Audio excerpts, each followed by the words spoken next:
喂，大家好，又係我乜少，歡迎大家收睇我嘅 channel 乜少英力。咁早前咧 BBC 就即係出過一篇 article 啦，有埋片啦，咁就講香港移民過嚟嘅人咧，其實準備移民過嚟嘅時候咧，都會先學咗啲 skills 然之後先過嚟。咁我自己覺得有趣之餘咧，我自己都有啲相關嘅睇法咧，可以同大家分享一下嘅。咁而家馬上去片。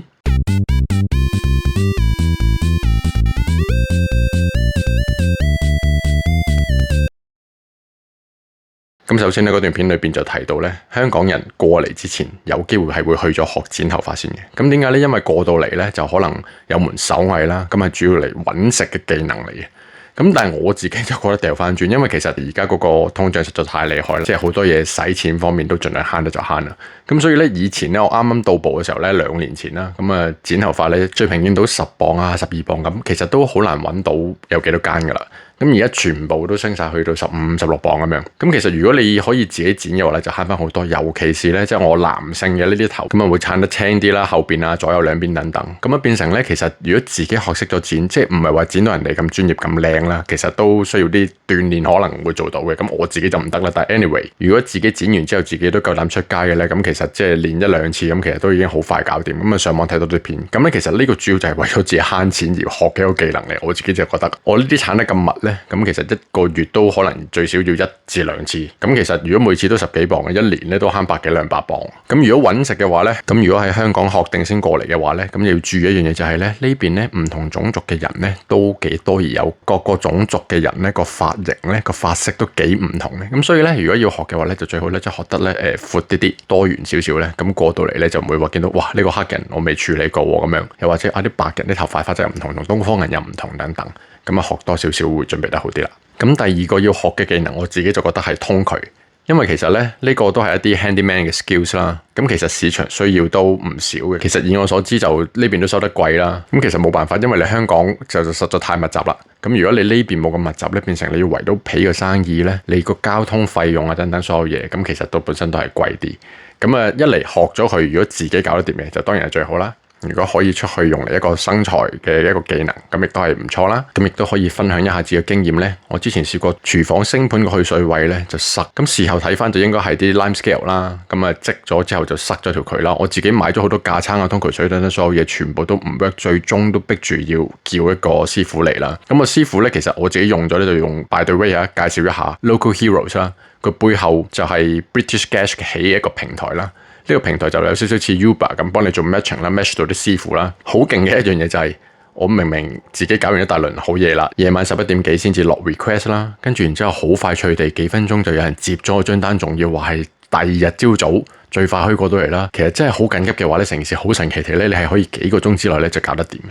咁整體個 experience 唔錯啦，咁但係亦都即係收得比較貴啲啦，就收咗250磅啦。咁啊好彩就 claim 翻業主啦。咁但係另一個方面亦都見到，如果自己可以接到呢啲 job 嘅，你有相關嘅生財工具嘅，咁其實亦都係一門幾好嘅生意嚟嘅。第三樣要介紹就電工啦，咁其實亦都係一啲 handyman 嘅 skills 啦。咁我自己就冇嘅，雖然就做電腦做 IT 啦，咁但係即係啲電子方面嘅嘢係兩回事嚟嘅。咁啊簡單講都係幫助自己為先啦，就唔使下下壞咗啲乜嘢又要叫個師傅嚟。咁我暫時嘅經驗試過咧，佢哋都未必真係好中意上門。香港就好容易叫到人哋上嚟就幫手睇幫手整，呢邊就你要叫得喐個人咧，佢哋要睇一睇已經要收錢啦，跟住嚟嗰個佢又肯唔肯嚟啦，嗰間鋪近唔近啦等等，或者其實你自己鬥嚿嘢過去啦。咁其實咧我嗰次咧就壞咗部電視，咁啊業主嗰部舊電視咧都睇咗可能10年，咁啊變成其實我查到出嚟個病徵應該可能換嗰件零件咧就20磅搞掂噶啦。咁但係咧叫個師傅咧齋睇一睇，乜都唔做已經係60磅啦。咁然之後整嘅時候閒閒地都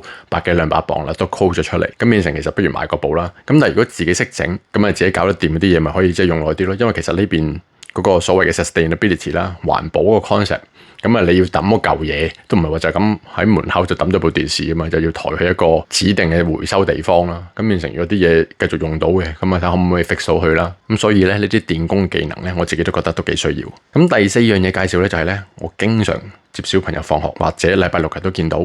高朋滿座就係美甲，咁嗰啲鋪咧喺啲 high street 上邊啦，咁裏邊禮拜6日坐滿人就唔使講啦。咁但係平日即係都晏晝嗰啲咧，接小朋友放學經過都見到起碼都半滿嘅。咁其實整體咧，我諗呢邊不論白人或者黑人或者東方人好似少啲，東方人好似咧就喺坐喺裏邊咧幫人畫嗰啲。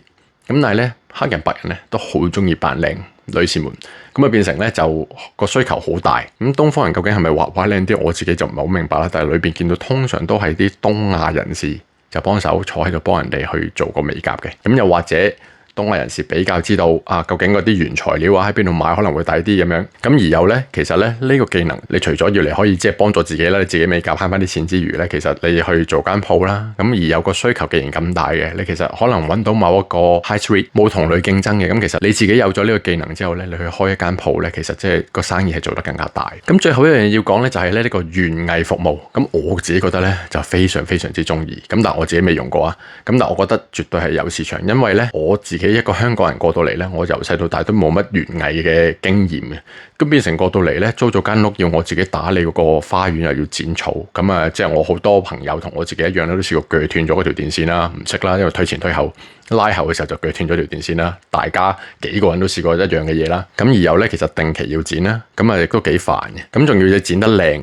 或者甚至乎笪地唔知點解無啦啦有個位係生咗辣痢，跟住之後幾個位都生辣痢，你究竟點樣補翻好佢咧？又要滲啲種子落去之餘，跟住之後要爬翻好佢，然之後再要可能落啲營養，我自己諗就可能落啲蛋殼之類啦咁樣，咁變成其實你都要有啲心思落去要做呢樣嘢咧。香港人起碼嗰度嚟，應該大部分都唔識呢樣嘢咧，要煩，有啲人就唔想煩，咁可能即係寧願俾錢人哋做。咁如果譬如話你發現到哇某一區特別多香港人嘅喎，咁而由嗰度都係啲屋為主 house 嘅，唔係 apartment 嘅，多 backyard 嘅，咁就可以做一門生意出嚟咧。咁啊可以揾錢之餘咧，自己個 backyard 咧亦都打理得好啲。咁呢一個咧，其實咧可以喺香港過嚟之前咧，其實了解定相關嘅嘢，然之後嚟到嘅時候咧，可以即係做門生意咁樣嘅。咁今集咧就講到嚟呢度啦。咁啊希望而家仲有啲人係會過嚟啦。我收到嘅消息啊，咁啊冇以前咁多人啦。咁其實過到嚟咁啊揾工方面，大家如果做開白領嘅喺香港，咁應該都想過到嚟做翻白領，但係有陣時某啲區域未必咁多白領工可以提供得到，其實可能要轉型嘅話咧，頭先講呢幾款應該都係一啲可以考慮又容易上手，亦都可以變到好專門啦，甚至乎自己開公司自己做生意嘅一啲技能嚟嘅。咁啊中意呢條片記得俾個 like 啦，有咩討論嘅或者有啲咩技能你都覺得可以值得一學嘅，咁啊歡迎喺下邊留言啦。咁啊未 subscribe 嘅就記得 subscribe 我個 channel 啦。咁我哋下次再見，拜拜。